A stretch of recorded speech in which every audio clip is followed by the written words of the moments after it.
আগামীকাল দুপুরে আকাশে ঘটতে চলেছে বছরের সবচেয়ে বড় এবং বিরল এক বলয়াকার সূর্যগ্রহণ।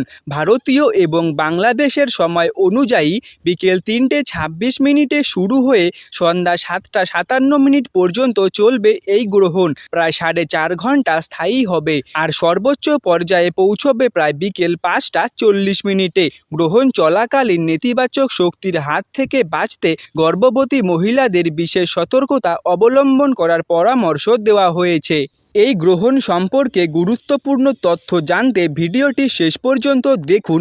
ভিডিওটি ভালো লাগলে লাইক দিন, শেয়ার করুন এবং অবশ্যই আমাদের চ্যানেল সাবস্ক্রাইব করে বেল আইকনটি অন করে রাখবেন। তো চলুন ভিডিওটি শুরু করা যাক। এই গ্রহণের সবচেয়ে গুরুত্বপূর্ণ বিষয় হলো ভারত বাংলাদেশ থেকে এই গ্রহণ দৃশ্যমান হবে। বিজ্ঞানীদের মতে গ্রহণের সময় সূর্য দিগন্তের নিচে অবস্থান করবে, ফলে এই দুই দেশের মানুষ সরাসরি এই দৃশ্য খুব সহজেই দেখতে পারবেন। দক্ষিণ আফ্রিকা, আর্জেন্টিনা এবং চিলি সহ বিশ্বের বিভিন্ন প্রান্তে এই গ্রহণ স্পষ্টভাবে দেখা যাবে। যখন চাঁদ সূর্যের সামনে এসে এমনভাবে অবস্থান করে যে সূর্যের মাঝখান ঢেকে যায়, কিন্তু চারপাশে আগুনের আংটির মতো আলোর বলয় দৃশ্যমান থাকে, তখন তাকে বলা হয় বলয়াকার সূর্যগ্রহণ বা রিং অফ ফায়ার। এটি জ্যোতিষবিজ্ঞানীদের এক অসাধারণ দৃশ্য যা বিজ্ঞানপ্রেমীদের কাছে অত্যন্ত আকর্ষণীয়। হিন্দু ধর্ম ও জ্যোতিষশাস্ত্রে সূর্যগ্রহণকে অত্যন্ত তাৎপর্যপূর্ণ বলে মনে করা হয়। পৌরাণিক বিশ্বাস অনুযায়ী রাহুর গ্রাসের কারণেই এই সূর্য সাময়িকভাবে আচ্ছন্ন হয়।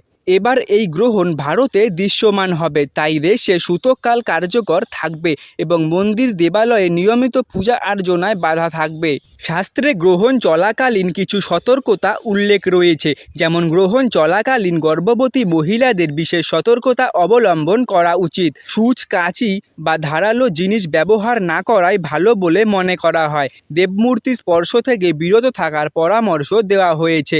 মানসিকভাবে গায়ত্রী মন্ত্র বা মহামৃত্যুঞ্জয় মন্ত্র জপ করলে মানসিক শক্তি বৃদ্ধি পায় বলে বিশ্বাস। রান্না করা খাবারে তুলসী পাতা রাখা এবং গ্রহণ শেষে স্নান করে গঙ্গা জল ছিটানো শাস্ত্রীয় বিধান হিসেবে প্রচলিত। সামর্থ্য অনুযায়ী অন্ন বা তিল দান করলে শুভ ফল লাভ হয় বলে মনে করা হয়। জ্যোতিষমতে শনি শাসিত কুম্ভ রাশিতে এই বলয়াকার সূর্যগ্রহণের সময় গঠিত হবে 4টি বিরল রাজযোগ: বুধাদিত্য যোগ, লক্ষ্মীনারায়ণ যোগ, শুক্রাদিত্য যোগ এবং মহালক্ষ্মী যোগ। গ্রহ নক্ষত্রের এই বিশেষ সমাবেশ মানব জীবনে ইতিবাচক পরিবর্তন আনতে পারে বলে ধারণা করা হচ্ছে।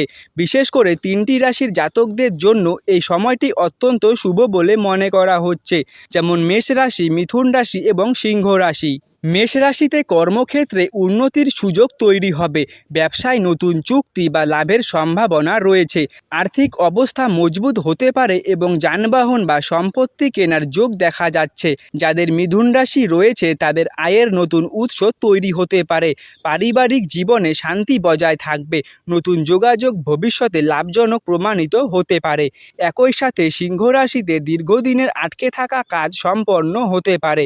বিনিয়োগ থেকে ভালো রিটার্ন পাওয়ার সম্ভাবনা রয়েছে। বেকারদের জন্য নতুন চাকরির সুযোগ তৈরি হতে পারে। বিশ্বজুড়ে বিজ্ঞানপ্রেমীদের মধ্যে ইতিমধ্যেই এই বিরল বলয়াকার সূর্যগ্রহণ ঘিরে উৎসাহ তুঙ্গে উঠেছে।